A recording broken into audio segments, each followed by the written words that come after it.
Exercise 2.9ல் first சம்மில் 5th division. இப்போ இந்த மாதிரி ஒரு சீரீஸ் கொடுத்துட்டு அவங்க என்ன கேட்குறாங்க, இதோட சம் என்னான்னு கேட்குறாங்க. எனக்கு மொத்தமாக சீரீஸ் எதுனா தான் சம்மு கண்டுபிடிக்கிறதுக்கு ஃபார்முலா ஆகுது இல்லையா? அப்போ நான் என்ன பண்ண போகிறேன், இந்த மொத்த சீரீஸோட சம்மு கண்டுபிடிப்பேன். அப்புறம் இந்த 1 to 5ஓட சீரீஸ் சம்மு கண்டுபிடிப்பேன். இந்த மொத்த சீரீஸில் 1 to 5 சீரீஸை கட் பண்ணி எடுத்தேன்னா எனக்கு இது கிடச்சிடும். இப்போ நான் எப்படி எழுதலாம் அப்படின்னா 1 square 2 square plus 21 square minus 1 square 2 square plus 5 square. இப்போ இதுக்கும் ஃபார்முலா அதுக்கும் ஃபார்முலா ஒன்று தான் இல்லையா? Square formula. Square of natural நம்பர்னா formula n into n + 1 2n + 1 divided by 6 minus n into n + 1 2n + 1 divided by 6. இதில் n = 5, இதில் n = 21. இங்கே 21 இருக்கு இல்லையா? இங்கே 5 இருக்குது.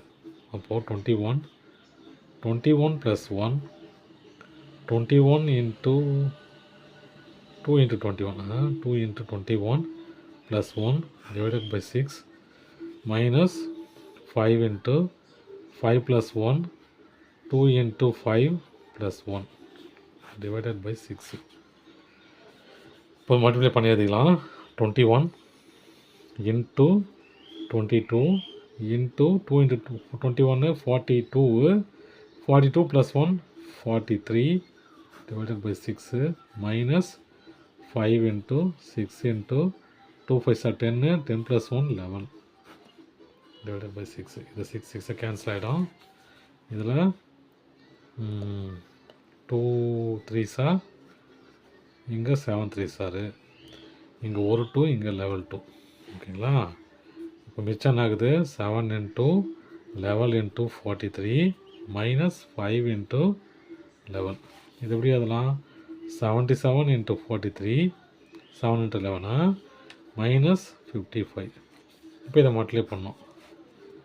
3 7s are 21 1 2 3 7s are 21 23 4 7s are 28 8 2 4 7s are 28 30 30. இப்போது 1 லெவல் 1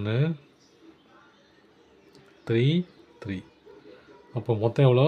3 1 மைனஸ் 5 மைனஸ் பண்ண என்ன கிடைக்குது எனக்கு? 3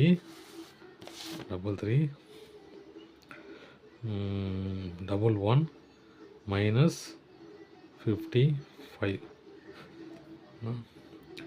6 10ல் 5 போச்சுன்னா 5 32. அப்போ எவ்வளோ வந்துச்சு? 3 2 5 6. அவ்வளோதான் சம்.